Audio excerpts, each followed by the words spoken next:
so I can introduce the speaker. It's already recording. Okay, great. Good morning, everyone. Welcome to distinguished webinar series in AI and cybersecurity. Today's speaker is Dr. Josiah Dykstra. The title of the talk is actually Opportunity Cost and Missed Chances in Optimizing Cybersecurity. Dr. Josiah is a seasoned cybersecurity practitioner, researcher, author, and speaker. Dr. Dykstra is a senior technical leader at the National Security Agency who holds a Ph.D. in computer science and previously served as a cyber operator and researcher. He has studied stress in hacking, action bias in incident response, and the economics of knowing when sharing threat intelligence is more work than it is worth. He is the author of numerous research papers, the book Essential Cybersecurity Science, O'Reilly Media, 2016, and co-author of Cybersecurity Myths and Misconceptions by Pearson in 2023. Dr. Josiah, it's an extreme honor for us to have you here as part of the speaker series, and we are so delighted, and the podium is yours, so you can share your screen. Thank you very much. It is a real pleasure and honor to be here. Thank you for the invitation. Thank you to everybody for tuning in live or watching the video later. I am really looking forward to talking about this with you all. I will share my screen here in a second. Perfect.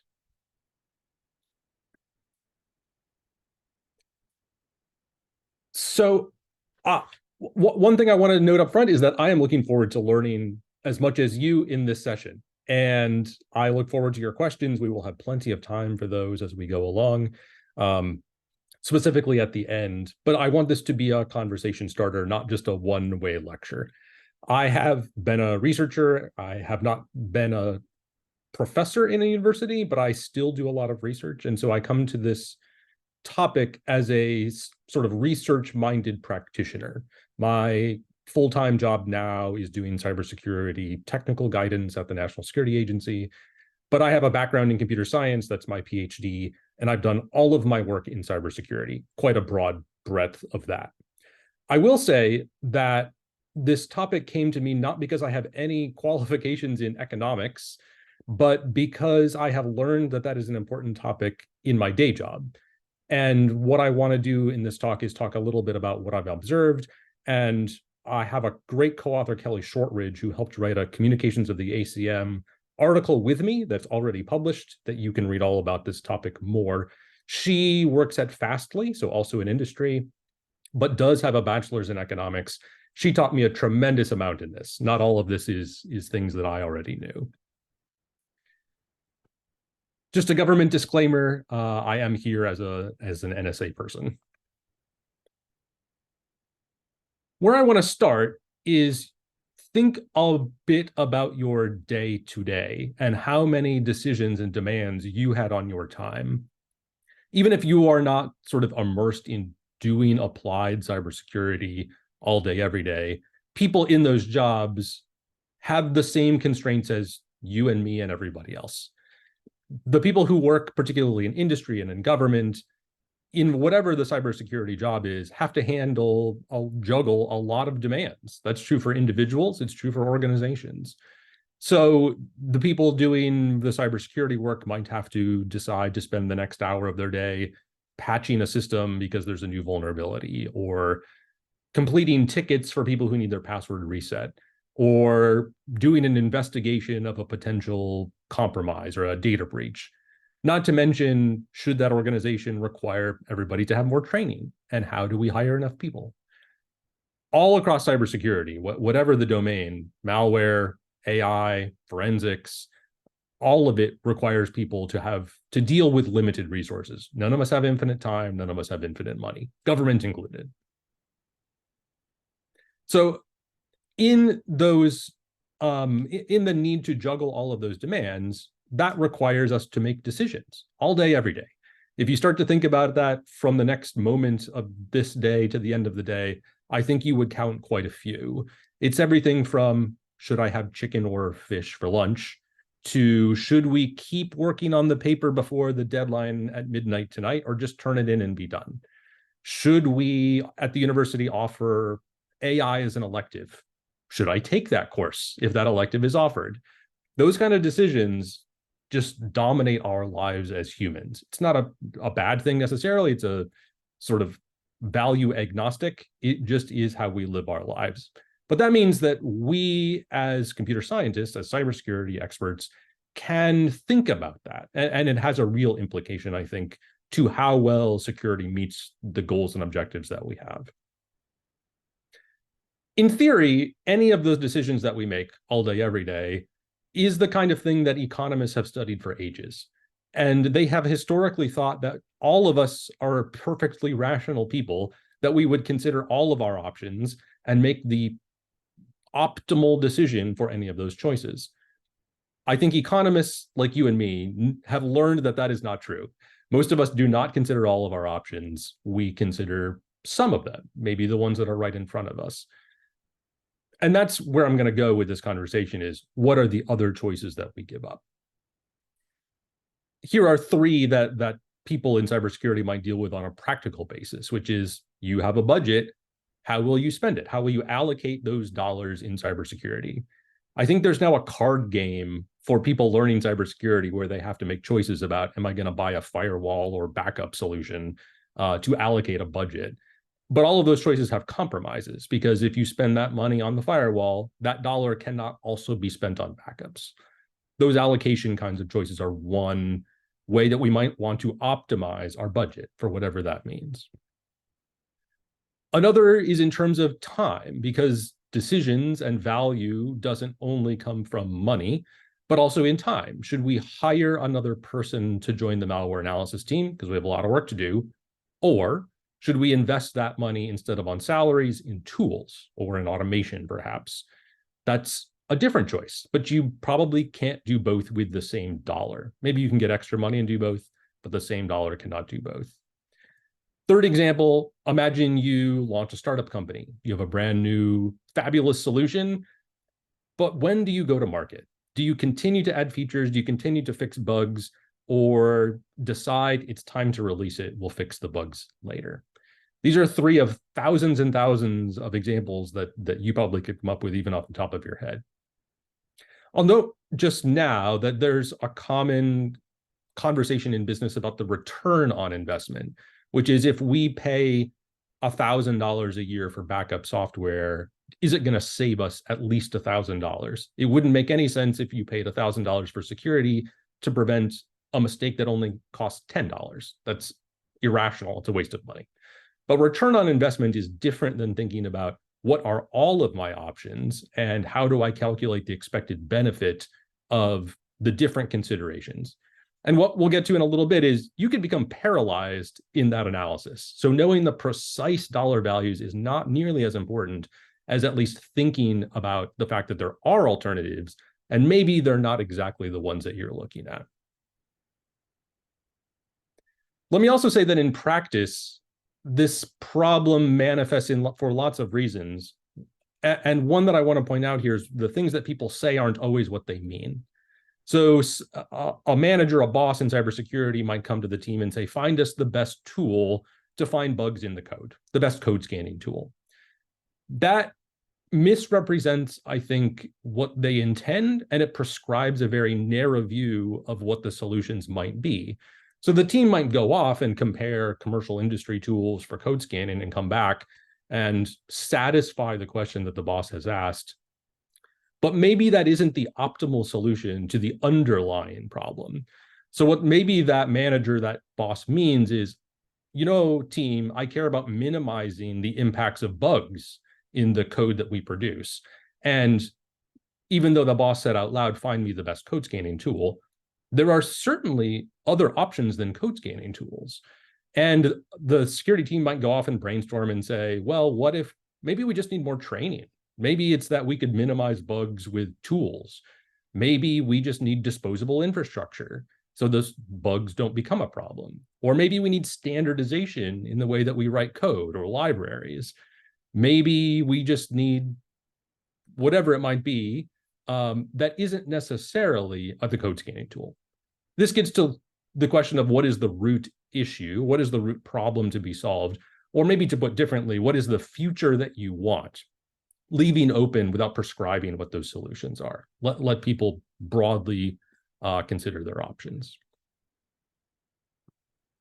So coming finally to opportunity costs, the economics definition of opportunity cost is the loss of potential gain from other alternatives when one alternative is chosen. That's kind of a confusing, not on the surface intuitive definition, but what it means is that, like I said earlier, money can only be spent once. The same dollar that you spend for the problem of ransomware, you could spend on backups or endpoint detection. The same dollar cannot be spent on both. For any of you in school, you could choose tonight to go watch a movie instead of studying. And the consequence, the opportunity cost, is what you might have gained from studying that you gave up by going to the movie. You might not be as well prepared for the exam, for example. So that is the value of the thing, the option that you didn't pick, minus the value of the one that you did. So let's say that I can put a dollar value on your studying, that's worth $100, and the enjoyment that you get from watching the movie is $20. The opportunity cost there would be $80.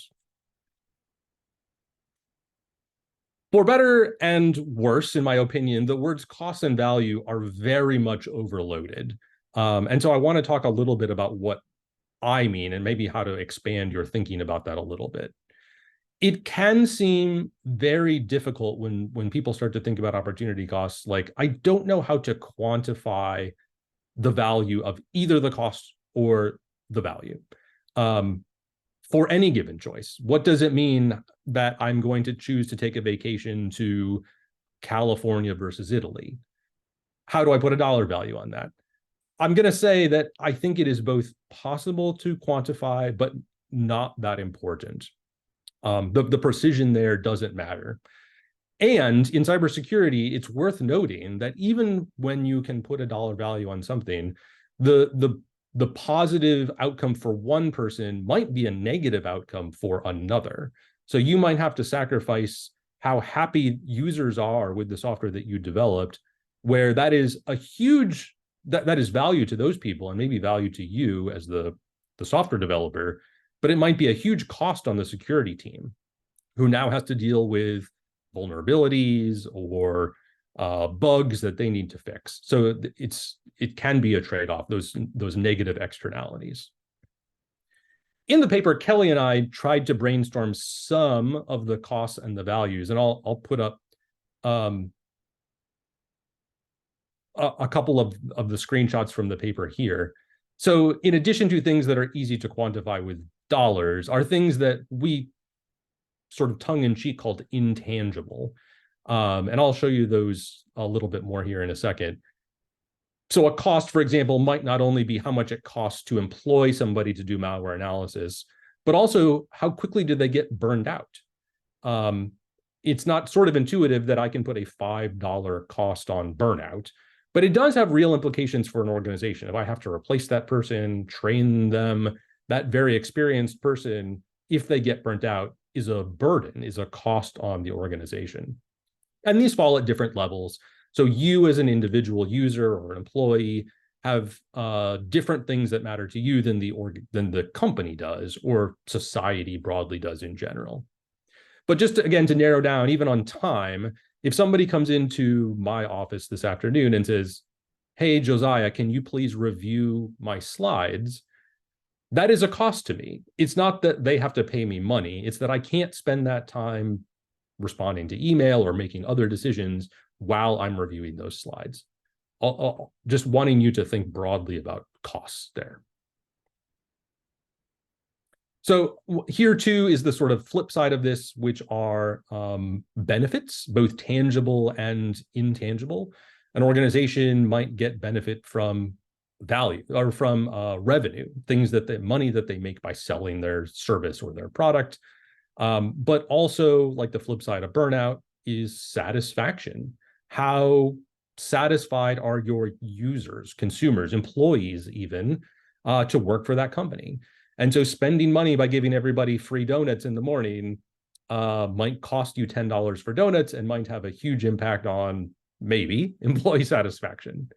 So this is, again, an encouragement to think very broadly about those two overloaded words, cost and value.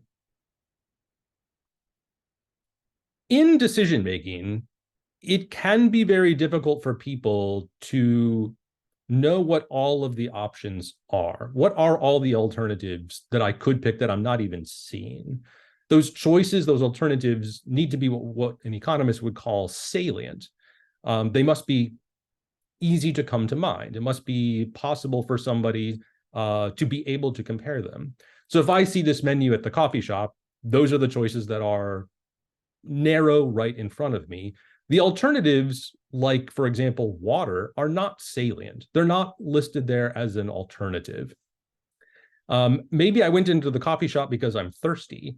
So there are some options on this board about ways to satisfy my thirst, but there's also options not immediately at the front of my mind. And it takes mental effort for me to say, maybe I could just go to the water fountain. Maybe actually I need some caffeine, but I could get that from a soda that cost $1 instead of an espresso that costs $3. But we have to draw to mind those alternatives. Maybe it's that I should be even more creative, which is I need some energy. I'm feeling tired this afternoon. I got to get through my courses right after lunch. But an alternative to caffeine is exercise, right? That would be another way to wake yourself up, or to sleep more tonight. Those alternatives have to be easier to come to mind. And so what we see right in front of us, just like the boss who said, find me a solution to finding bugs in code, that narrows in our view in a way that can sometimes be to our detriment. Instead of optimizing that choice, we've narrowed in a solution that limits our alternatives. What Kelly and I encourage people to do is, if that seems like more work than you can start with today, consider exactly one other option. And that one other option is the null baseline. What if you did nothing? What if you were thirsty and you decided, I'm going to live with it. I'm not going to buy an espresso. I'm not going to go get a drink at the water fountain. I'm just going to do nothing. That is a choice that can be a really applied, practical way to get started. If it's too much work to go consider to think deeply about all the ways to solve a cybersecurity problem, imagine you did nothing. What would be the implications of that? Is it better or worse than the things on the menu right in front of your face? That isn't, I think, where people should stop. It is only where people should start. So with that in mind, let me give 4 areas where I think opportunity costs can be applied in real-world cybersecurity. A very common class of choices is in this development of solutions. For me at NSA and for lots of companies, there's this usual question about, should we buy a commercial solution to solve that problem, or should we build it ourselves? Build versus buy comes up for me every day. that isn't an uncommon decision. I think it happens for other security leaders as well. And that invokes a whole line of thinking about how much are those commercial solutions? How much time would it cost us to do it? How many people would we have to hire? Do they have the right skills? Would it actually be a better solution for our unique use case? That class of problems can be aided by opportunity cost.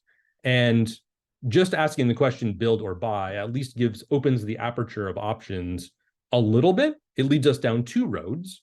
And then we need to consider sort of, how does the branch of decision-making go from there? A similar one in this, I think, umbrella of problems are manual versus automated.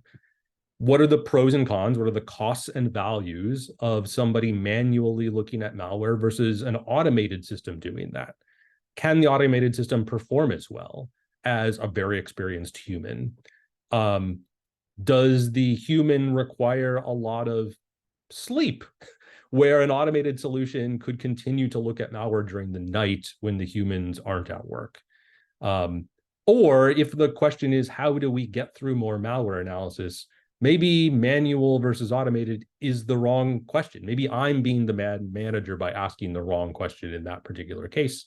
I just do see this automated versus manual come up very, very often in cybersecurity. Maybe automation will help us a tremendous amount. I certainly see that. Automated has a lot of pros. And eventually, machine learning and AI will probably help us with that kind of choice too. But when I have people think today about what's on the menu of choices, it's usually manual versus automated. So that's category number one. The application number two is in requirements. And this can be related to build versus buy, but it's also things like specifications. There's an opportunity cost to the help desk continually answering the same question over and over, as opposed to writing down a process, writing down requirements for this is when you can call me, and here are resources for resetting your password on your own. The thing that I want to point out in this category is that there might be a very high upfront cost to writing down requirements, that we have specifications for this algorithm. It's going to take us a year to write that quantum resistant specification, but it might save you a lot of time, a lot of effort, a lot of cost in the future, this long-term value. So that's certainly something to think about with the requirements. The third of my four categories is in prioritization. This is maybe where I spend the most of my time. And for a lot of work in cybersecurity, because we have so many demands, prioritization comes up a lot. Which systems do we patch first? Which ticket do we act on first? Which user do we investigate first? Whatever it might be. That kind of a problem does benefit from opportunity costs. What if we don't do all of the other things? What value am I giving up from not investigating the data breach if I spend all that time resetting passwords? Now, you could spend a lot of time planning. You could probably get bogged down, paralyzed by the prioritization process, as opposed to sort of rough estimations and then acting. We could spend all day planning for data breaches, but if we only did planning, the system is no more protected because we haven't implemented anything. We haven't put the plan into practice. So that is certainly a trade-off. The other thing to note here is that prioritization does help reduce uncertainty. Opportunity cost does that overall as well. But we have to be careful of the falling into the trap of just feeling like we are in control. In some of my thinking recently, I've come to the realization that security professionals cannot 100% control security outcomes. We feel like we are in control. We are actually paid because we have expertise to do cybersecurity, and things can still go wrong. We can still make good choices and have bad outcomes. So senior leaders outside of cybersecurity often forget. They think that we have 100% control, but we don't have control over when the adversary goes after us or how they choose to attack our network. So there is always inherent uncertainty that can't be dealt with. And the final category of things is this general question of, should we wait? Should we pause? Should we delay? Or should we move on? Should we proceed? This is where people tend to fall into the trap of looking for the perfect solution. Maybe it's the perfect code before it's released. Maybe it's trying to build an automation framework that solves every possible corner case before it's put into production. Lots of software engineers, to their credit, aim for perfection. Good for them. That I definitely want people who aim for perfection. I also want people who know we need to put it into practice. Maybe the value has plateaued.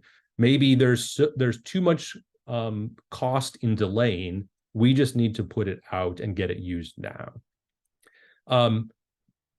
In economics, there's a concept called marginal benefits, which, for example, in cybersecurity, might be people always asking for more and more features of the software. And how do those features actually benefit your goals, maybe as the security engineer? If they ask for 10 features and you decide that it might take 6 months to implement all the features, what is the trade-off? What's the opportunity cost of not prioritizing maybe the security vulnerabilities and putting the product on the market, as opposed to adding all of those features that might make users satisfied, but it's marginal benefit to the security program?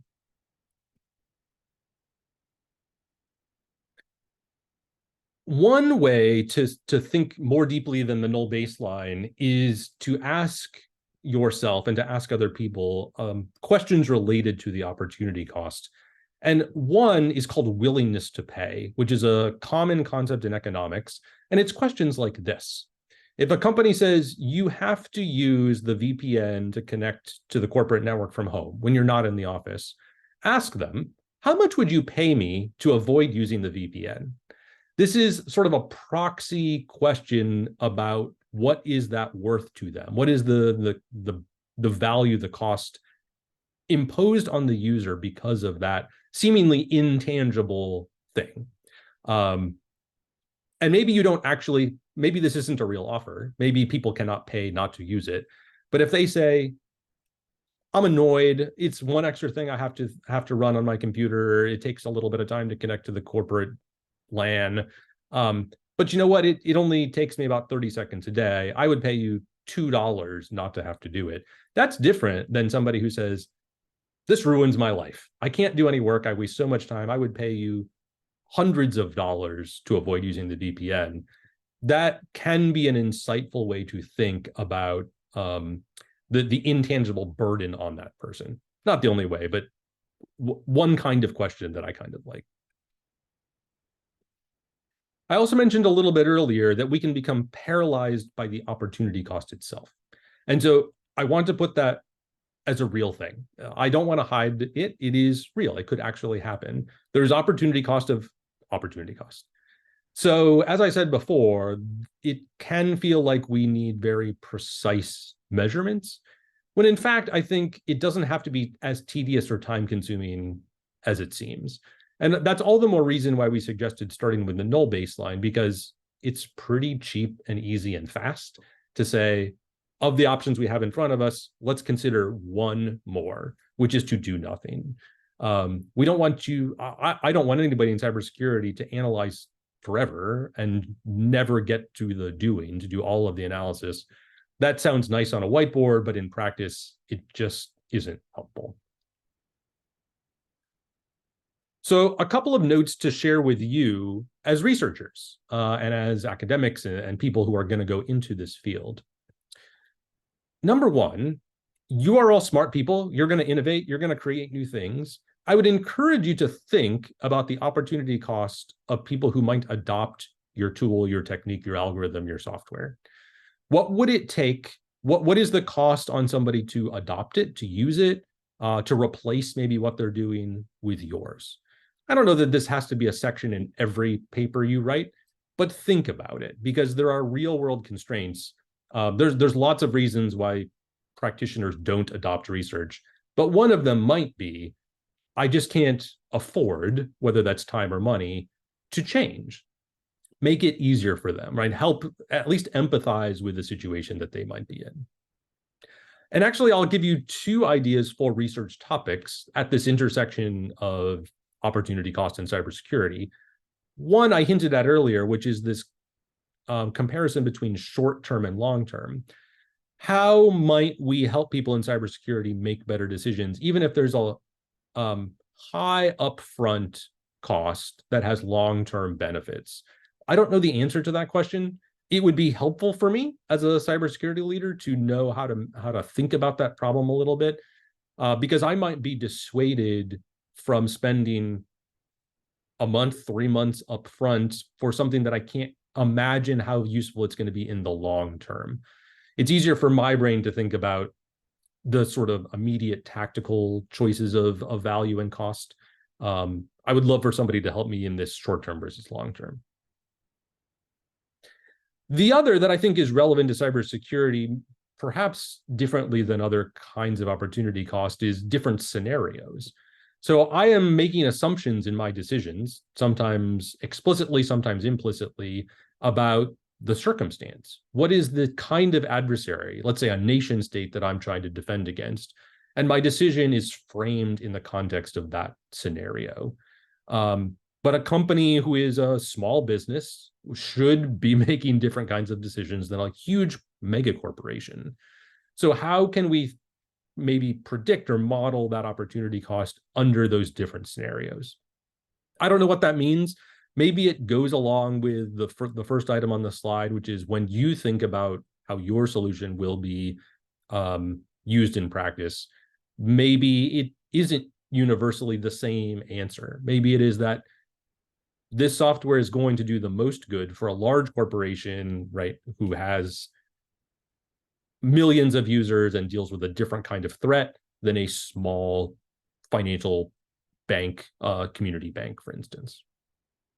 So I did want to leave you with those, and happy to talk now or later about other research ideas, because I think this is kind of a rich area, and I have found in my career, I have learned that the intersection of cybersecurity with other things is the most interesting to me.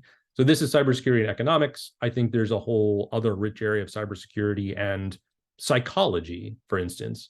Whatever piques your interest, don't forget about people. I never had to take a course in psychology or economics, even as I got a PhD in computer science. So I know how the technology works very, very deeply. But the only reason we have technology is because of people. So none of us in computer science, cybersecurity can forget there are people who have to use what we create. There are people who will administer it, and there are people who will attack it. How can we deal with the humanness of our adversaries too? They have opportunity costs. And so if you think about something like deception, that is a way that we can manipulate the adversary. We can say they're going to spend their time hacking this fake decoy as opposed to the real web server. That is an opportunity cost decision that we can manipulate in the attacker. Maybe another thing to sort of think about. I am coming to a close here in a second, but I wanted to let you know about the papers that we wrote. The communications of the ACM came out here very recently. Kelly and I have collaborated with a few other people on other kinds of opportunity cost as well. For example, what is the impact of planning and preparation as opposed to action bias during incident response? We have a short paper if you want to look at that. One of my collaborators is Larry Gordon at the University of Maryland. Larry created a model called the Gordon-Loeb model some years ago, which helps companies think about maximizing their investment in cybersecurity from a corporate model. I think that's a great academic place to start if you're interested in how do people optimize resources. It isn't about opportunity cost explicitly, but it is about spending and return on investment. And I have partnered recently with Larry and Marty at the University of Maryland, looking at what does that mean, for example, in the opportunity cost of sharing threat intelligence or cyber threat intelligence. I had this intuition that maybe there is also, like we've talked about, a plateau of value. At some point, it becomes too expensive. It's just not worth the cost to keep sharing. The value doesn't get any higher. So we did some research on that, if you're interested in that kind of a paper as well.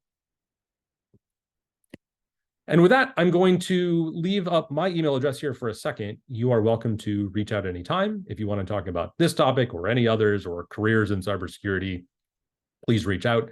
That virtual door is always open, and I would be happy to take questions. Thank you, Dr. Josiah, for your time today. I think I really enjoyed that the way you took that the flow of this talk. So going from how cost and values are so overloaded, and there's so much of uncertainty out there, that knowing that we can't control everything, and yet we need to be part of finding these solutions. So let me wait for the Q&A sessions to come. Maybe I'll start with a question. You talked about, so does it mean that, the organization has to look for, some kind of a data-driven solutions? If I do nothing, what does it look like?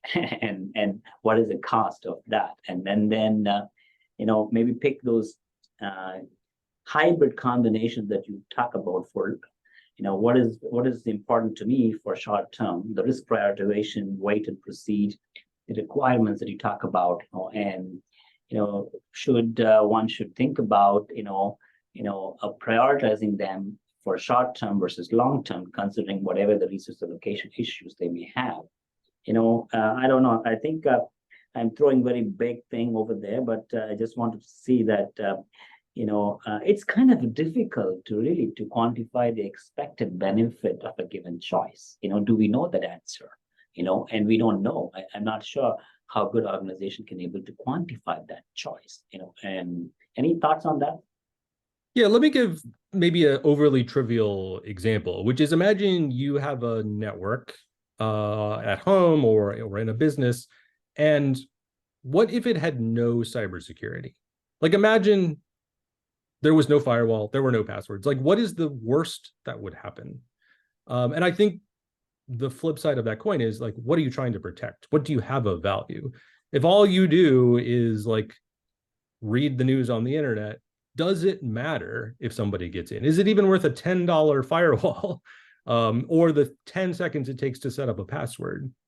That's an overly trivial example that I actually see in the real world, is that people are spending sometimes too much money, too much effort protecting things where I often ask them, like, what's the worst that could happen if you didn't do that? Imagine you didn't have two-factor authentication. There are a great deal of times where we need more cybersecurity. There are a few times where we need less. Cool. I think we have a question from audience. I think what are some of the opportunity costs for and against sharing technology frameworks for cybersecurity via open source? Yeah, that is a question I haven't thought about before. Certainly the usual conversations around open source, I think, apply here, which is maybe it's going to get more eyeballs looking for bugs. Maybe it's going to make it easier for other people to adopt the software. There is some real research on this, and I don't remember it all off the top of my head. I have in the back of my mind, somebody did an analysis that showed there are not fewer bugs, which sort of contradicted an assumption that people had that because it's public, more people will look at it. We'd have to dig a little bit to try and find that. But it is a conversation of that choice that I think you're suggesting here. That is the question that people should be asking. What is the cost and value of a proprietary solution? What is the cost and benefit of an open source? If it's Windows versus Linux, if it's Open Office versus Microsoft Office, what do you give up by picking one over the other? And that's exactly the kind of question I would want you to ask. Great. Dave, does that answer your question that you asked? Yeah, and I took down your email address, and I'll email you later on that research that you said that you had looked for. Maybe you can send that over to me. Great. Yeah, I look forward to that. Great. Let's see. We also have a question in the Q&A. Go ahead. Could you ask Jameson? Yep. Dr. Kim asks, does the opportunity cost include cyber incident insurance as well? Thanks for that question. I have been spending a lot of time thinking about cyber insurance. I love the fact that their job depends on quantifying risk in a way that I don't see very many other places. I think you're asking something slightly different and more specific, which is, does that offset perhaps costs and value? And I think it absolutely does. I haven't thought about how that changes the equation. Maybe it's worth accepting more risk if we can transfer the risk to an insurance company. That's an interesting one to think about. I think that's worthy of a little investigation. Dr. Kim, do you have other questions?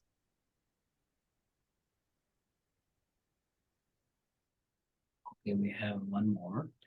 Can you comment on how psychological biases, example confirmation bias, affects decision-making in cybersecurity, especially with integrating novel technologies, machine learning, with existing cybersecurity solutions? Absolutely. This is in our book, Cybersecurity Myths and Misconceptions, we have an entire chapter where we go through different biases and talk about what do they look like, Why do they matter, and what can we do about them? So confirmation bias, for instance, has affected me in my job. I was looking at a graph of network traffic one time, and I saw this huge spike, and lots of biases, I think, played into the fact that I presumed that that must mean there was an attack, that that was exfiltration of data, when in fact, it really wasn't, right? It was just a backup system doing its normal job in the middle of the night. But as a security person, I sort of jumped to this bias that, oh, any spike in network traffic must be bad. There must not be any legitimate reason. Could have been somebody streaming a movie.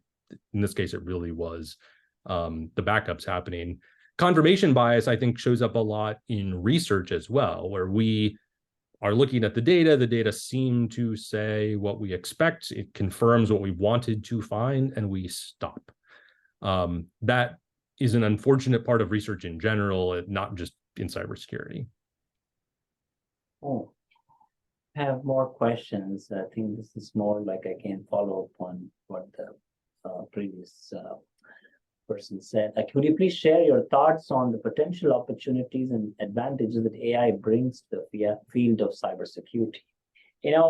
I may add something else on the quantum also comes into picture. So I don't know, how do you see this new AI-driven explosion that are happening? How do you see this connection between AI and cyber? For all the people who are have good reasons to be afraid of what AI could lead to, I am very optimistic. I don't think we are anywhere near knowing the value that it's going to provide. The toy examples that we have now about, like, help me prioritize cyber threats, or what do we do about AI that helps malicious cyber actors create legitimate looking phishing emails? That's real. Those are things that we need to kind of think about. But I think it's the very, very tip of the iceberg. I don't think we have any idea how that's going to play out. I do think it's going to help us do better security. It is going to lead to new kinds of threats. It leads certainly to threats against the AI. How do we know that models aren't being manipulated without our knowledge? How do we protect against the ones that are out there? How do we make sure people can't jailbreak the ones like they're trying to do now? And the other side, which is how do we use AI to achieve the goals that we want in cybersecurity? I did a study with the US Naval Academy last year where we were trying to sort of understand people playing capture the flag cybersecurity games. So we captured all of their information, and we haven't done this yet, to try and train a model to behave like one of them so that we can make more realistic training scenarios.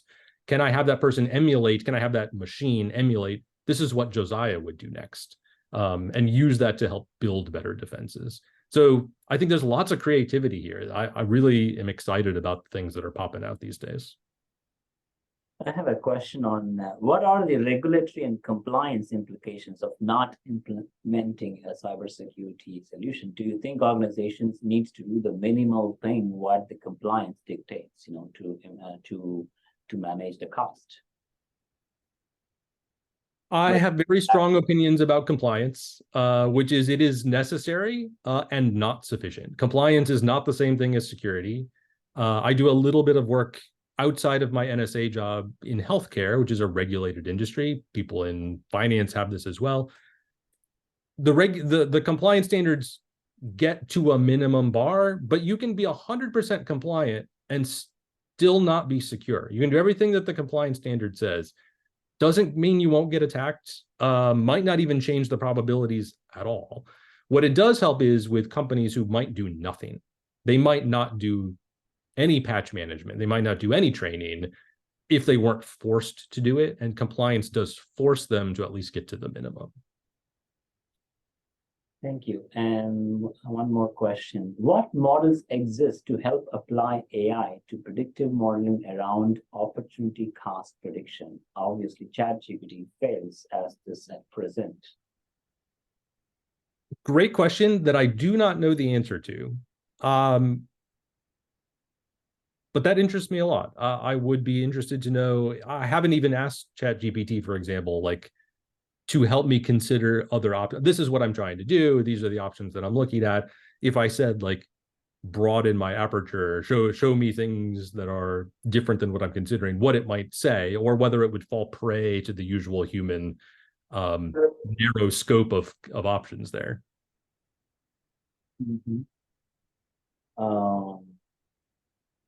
Any other questions? Do you see Jameson on your end? No, I think that's all of them. These are great questions. Thanks, everybody. Um, Oh, one just came up. what is it? Go ahead. If there is a gap between compliance and security, should we take extra measures?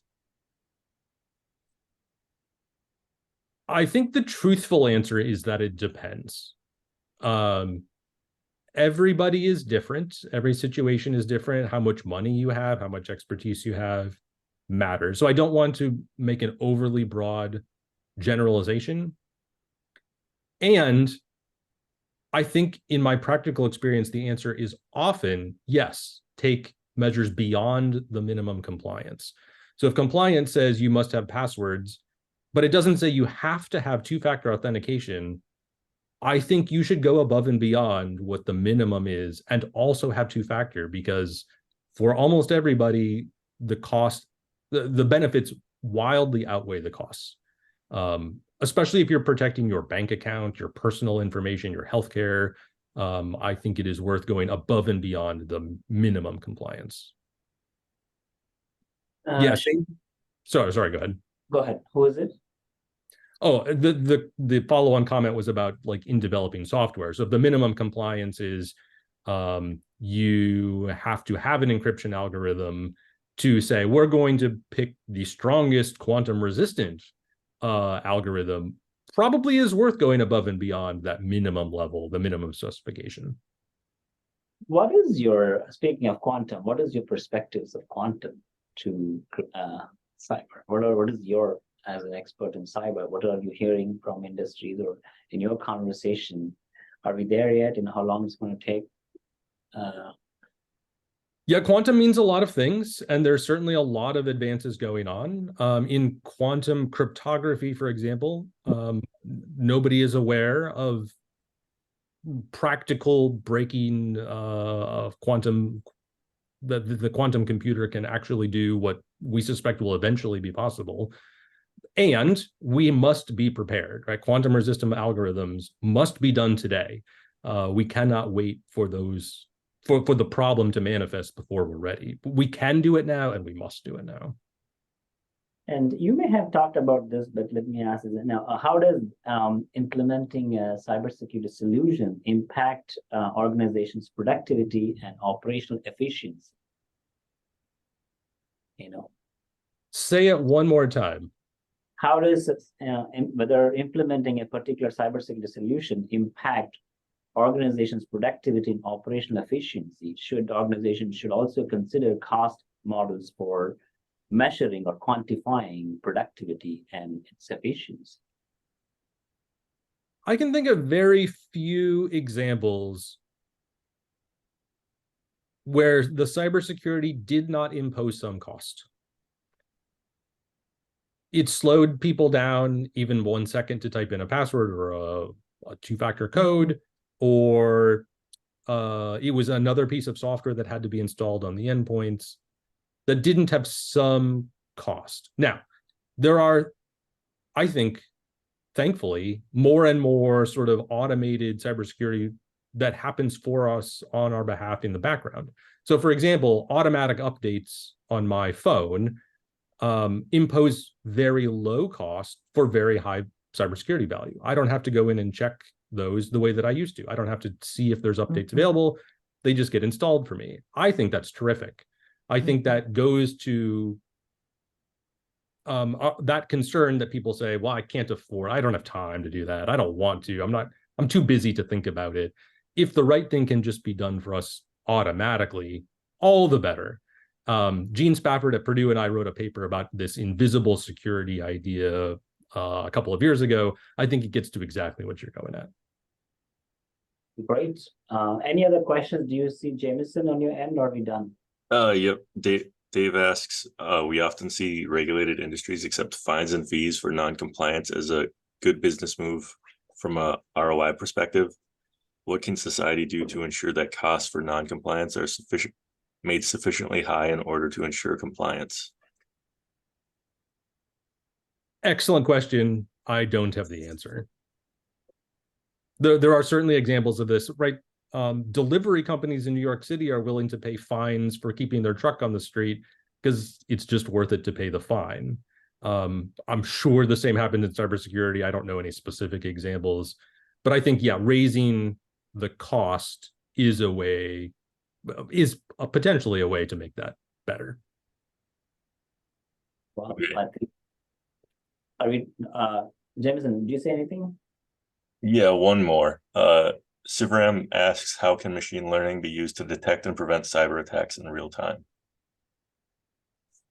This is an area of a lot of investigation, lots of research, even commercial products now trying to do this. There is endpoint security software, for example, that tries to detect behavior based on machine learning. Most antivirus products, in fact, have some kind of machine learning, they say, built in now, where even if it has never seen that piece of malware before, it matches a model that the machine or the company has learned on a global scale to detect and get rid of that threat in real time. That happens at the network level. It happens lots of places. That's one pretty common place now. Great. I think in the interest of time, I think those are wonderful, great questions. And I think I want to conclude this talk. And thank you so much, Dr. Josiah, for your time. And I appreciate for sharing your insight on this. When I read that article, I was so happy to see that somebody is working on something, on even talking about, optimizing costs with respect to cybersecurity. So I think I'm delighted to have you here as part of our webinar, and we'll continue. Hopefully, we can continue to collaborate on some other opportunities. So I appreciate your time, and as part of the contribution, the Center for Cybersecurity at UNT will send you a plaque and a certificate of appreciation from our dean. Thank you so much for doing this. Thank you again. It was a pleasure to be here.